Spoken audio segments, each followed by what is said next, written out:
Hello friends, I am thinking that you are all doing well. This is Rajya and welcome back to my channel. In this lecture, we are going to learn about the formation of Indian grid. Okay, let's start. In 1991, we have 5 regional grids. Let's see those 5 regional grids. That is Northern grid, Southern grid, this is Western grid, Eastern grid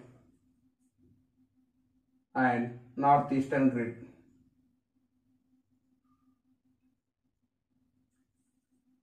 In 1991, government has thought that why can't we connect Northeastern grid to Southern grid, but practically we cannot connect Northeastern to Southern grid because it is more than 2000 kilometers.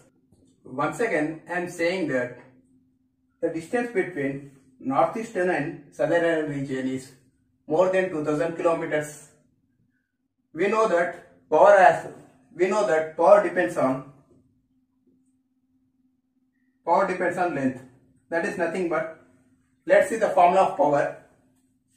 Maximum power transfer P equal to P max into sin delta. P max equal to Vs VR by X. Power formula generally we use X depends upon the inductance. Let's see friends, X depends upon the inductance. Inductance depends upon the length. As the distance is increasing from northeastern to southern, length is going to increase. If length increases, inductance increases. As I said that inductance depends upon the reactance, reactance will also increase. As reactance increases, P max decreases. And stability is also going to damage. Another problem is also there. So we are not transferring the power directly from northeastern to southern region.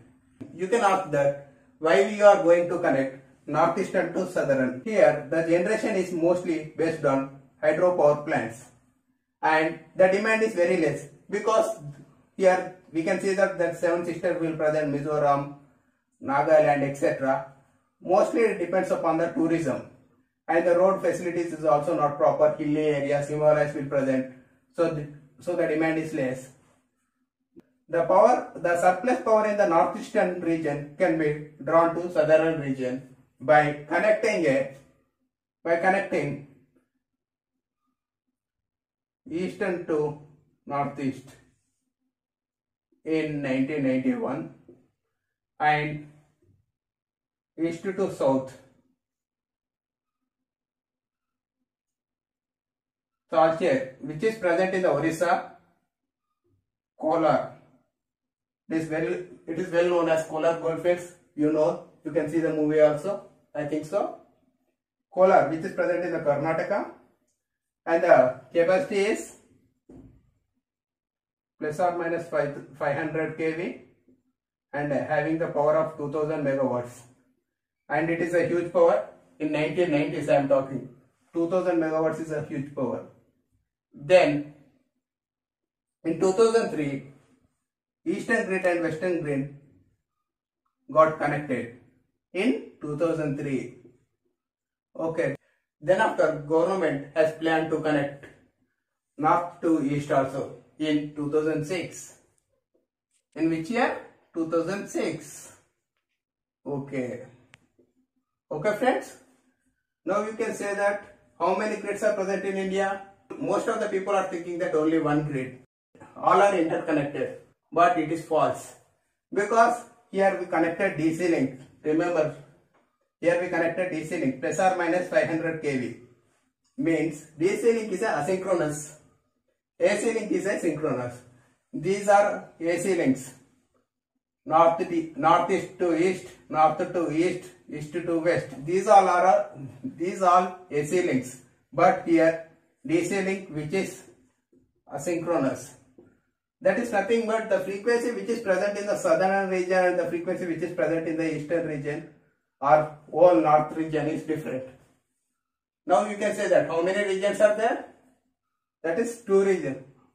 Now you can say that how many grids are present in India? Till now 2 grids. Total north is 1 grid. 1 grid. It is also called as a new grid at that time.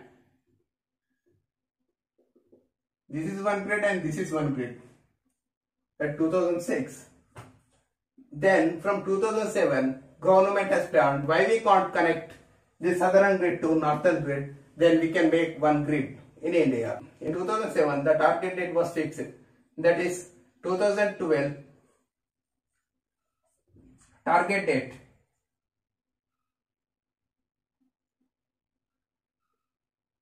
That is 2012 December 31st. The target date is 2012 December 31st. Till the up to that date we should connect western region to, that is nothing but northern region to southern grid.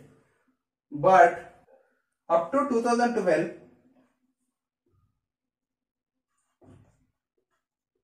July 30 all are going well.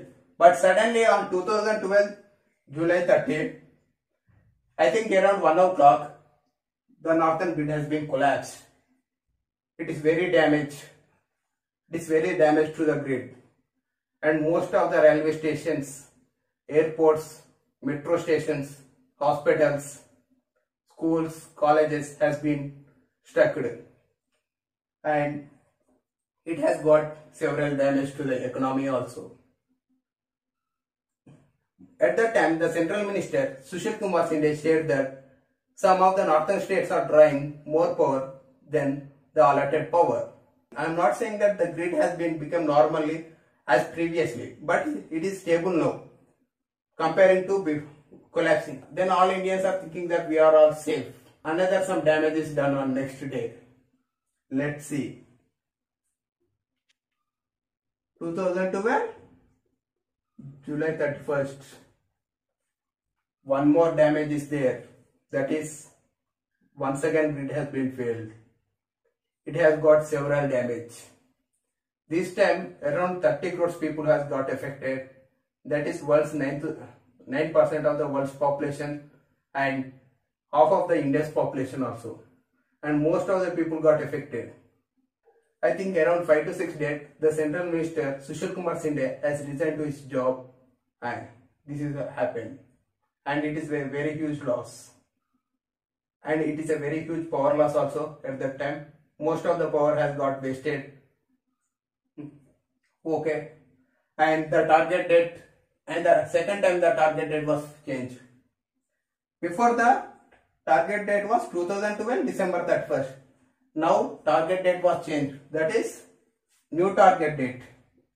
After grid has been collapsed 2 times, the target date was been changed. That is new target date is 2013 December 31st.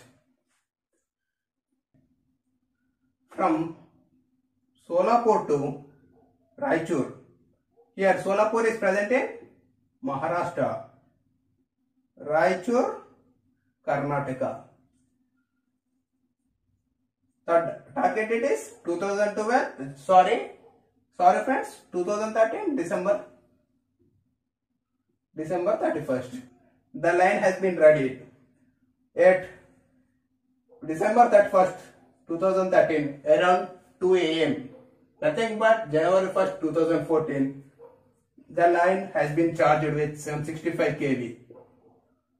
I think this is happy moment for every electrical engineer and every Indian, because we can see that now there is only one grid. Let's see, this is the only one grid in India. Now overall the frequency is same from Delhi to Gully. Okay, see friends, northern, west, east, northeast and southern grid all are become interconnected. From 2014, from now in India there is only one grid, one nation, one frequency. Each and every state is responsible to maintain the frequency same, so that each and every state has their state load dispatching centers, SLDC generally we call as. And these SLDC centers are generally observed by 5 regional centers. That is nothing but southern, western, northern, eastern, northeastern. And the southern region is present in the Bengaluru, and these 5 regionals also work under National Load Dispatching Centers, that is present in the Delhi. National Load Dispatching Center is present in the Delhi. Okay friends, I hope that you all are get some of the knowledge about the formation of Indian grid. Hope you all are doing well in your academics and in your future. Stay home, stay safe.